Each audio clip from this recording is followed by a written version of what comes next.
Everybody, welcome to Earth Science. Let's talk rate of change with this is the way to do it. All right, we're going to all do these the same way on every lab so that we just get in the same habit. And when one pops up on the Regents, it'll be a no-brainer. You guys will do great on it. Think of rate of change. It's basically like the speed in your car. The speed in your car reads out in miles per hour, right? Which sometimes you write mph, but let's do it like we do here with our labels. The car has some change in value in terms of its distance. How many miles does it drive? Some number of miles, and you divide that by some number of hours, and that's it. You divide those two numbers, you got miles per hour. We're going to do the same thing, only in this lab, the rate that we're measuring is how quickly did the cans heat up or cool down.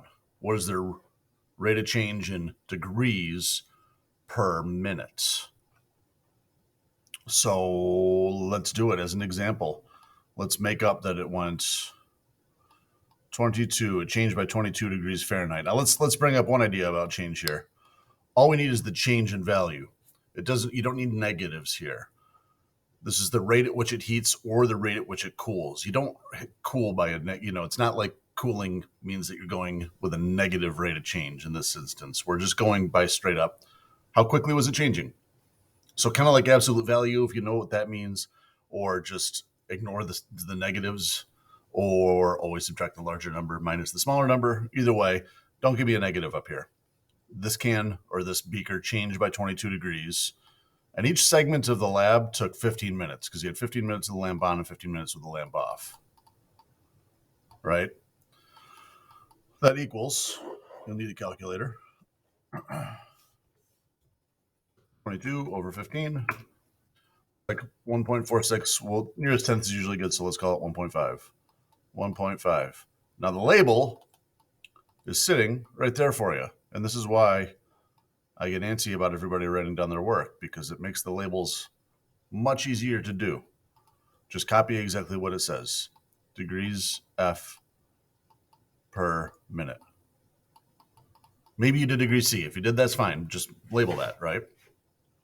So down here, that's what all of these should look like. In fact, I don't know if I discourage or I encourage it, whatever. It's just the way some people do it. Some people just go through on all of these and write over 15 minutes. Unless you had one of the experiments where you forgot to turn the lamp off or something and we got to adjust your time. Every section was 15 minutes. The sand absorbed energy for 15 minutes, and then it radiated energy for 15 minutes. So how many degrees did it go up? That goes here. How many degrees did it go down over those 15 minutes? That goes here. Equals, divide it out, tell me it's in degrees, whatever, per minute. Cool? Hey, you've already done a bunch of the work. If you've done these questions here, which you got to do, those are the numbers you're going to use. How much did the sand heat up in the first 15 minutes? How much did the sand cool off in the last 15 minutes? Take that number, and that's really what you're just plugging into these boxes here. So you've really done most of this work. This is just going to be a quick chuck it all down in one space and express it as rates. Now, if you're really like an earth science wizard with this stuff,